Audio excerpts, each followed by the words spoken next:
Hello everyone and welcome back to the Rachelle Anne Miller YouTube channel. Today I'm sharing a birthday card featuring the Beary Awesome Day digital stamp. This is an adorable digital stamp. I'm going to create a really simple birthday card with it. And normally whenever I need to mask things off, I do another print, same size, but just on printer paper. I use some temporarily adhesive and that way I have my mask. But in this case, I already got rid of my Word document with the exact sizing of this bear, so I didn't have that option anymore. Now, just to be sure, I went over the lines on another piece of paper to create my own masks. They are imperfect, but I actually didn't need a ton of masks, let alone use all of them that I just prepped here. So before I start with the card, I am going to die cut this panel to an A2 size panel. Normally I do this afterwards, but in this case I first wanted to try whether my background was working out before starting to color. So I'm just doing it the other way around than what I normally do, but it works just fine. However you want to color, that's perfectly fine. Now what I wanted to do was to just have a colorful corner on this card, so I took my post-it tape, some lovely distress inks, and I was going to ink blend just on this edge a tiny bit of color. Now the distress inks that I'm using are pine needles, twisted citron, and cracked pistachio. Now I thought normally to just do the other color next to it, but then I thought, well, why don't I do a tiny overlap, and then we will have multiple colors while I only used 3 actually. So I'm just making sure that I am not going to do any smushing around. And next up is a twisted citron. I love this bright green. This card is a bit more masculine, but me personally, I also love the distressings that I'm using, so it can be for any gender you want. If you want to make it more girly, more masculine, you can of course use another color scheme. That's all up to you. Now here I wanted to add a third color, and then I was going to knead my masks, as you can see here. Now they are really tiny, so I first laid them on to see how much I needed, and then I used that temporarily adhesive to just secure them in place. I am going to do a fade color later on the berry, so I couldn't go like over it with distress inks. You would have seen it, but I also actually didn't know yet what color I was going to color it in with, so I just needed to keep all of the options open. Next up, my favorite distress ink, cracked pistachio. Just going to do that tiny overlap there. I'm just differentiating in the sizes to make it a bit more fun. And then an afterthought was to actually frame the bear a tiny bit and also add a tiny bit of color on the other side, the other corner. So I just needed to mask off that stitching detail again there as well, and then I could add that final color as well. And there we have our background. Now something else that I wanted to do just to give it more interest was to splatter a tiny bit. You can do that with the same inks.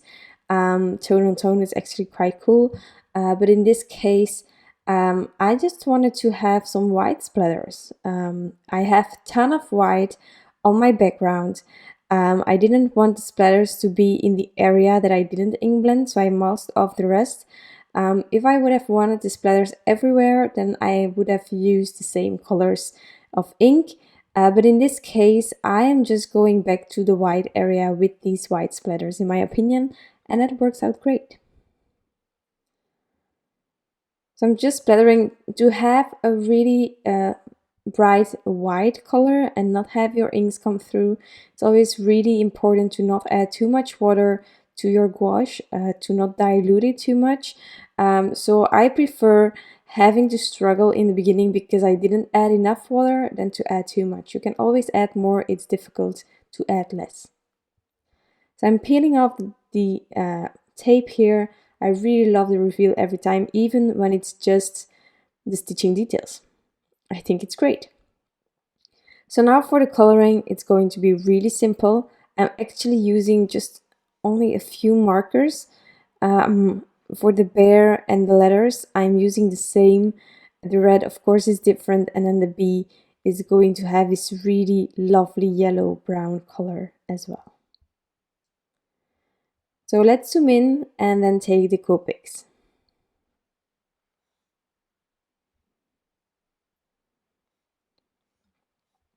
So since my background was already really bright, I decided to go for a muted brown combination, but a soft one, but still dark enough. So I'm using E44, E43 and E42, and then for the belly I will use E42 and E41. So they all follow each other. It's not always like that markers next to each other or the letters and the numbers next to each other work, but in this case it truly does. I love this really soft muted brown. So I'm just ink blending from darkest to lightest. That's just the way that works best for me, but you do you.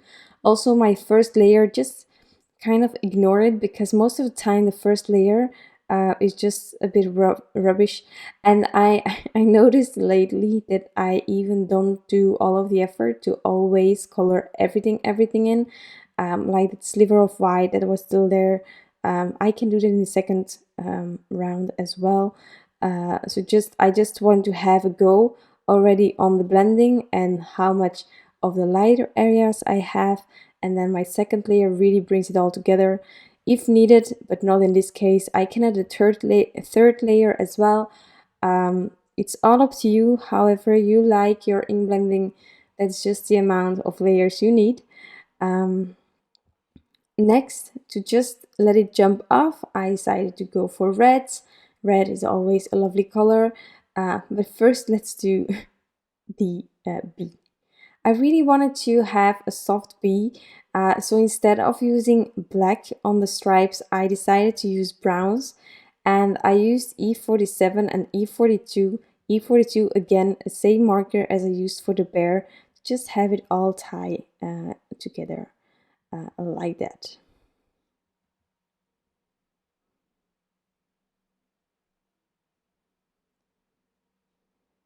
So now the reds, one of my favorite combos is the R59, R46 and R14. It's a dark one, but at the same time the lightest marker is really bright. So there is a big difference between the lightest color and the darkest, and it just makes a lovely transition when you use the R46 as well. So there we go. Also, if you have a smaller image, then you just use two. You don't always need to try to fit 3 markers in a combination. Just depends a tiny bit on what you need, how big the image is, and so on. I went with a white Jelly Roll pen over the eyes, and then I decided to just use the same markers for the letters as the belly of the bear. And I'm doing a tiny shadow. It's not that visible in the end, but I'm doing 2 layers, taking a chance on it. And I actually really love how these soft letters came out. Also, a lovely thing for me about this digital stamp is the difference in scripts. I really think it's funny, it's joyful, it's perfect for a birthday card.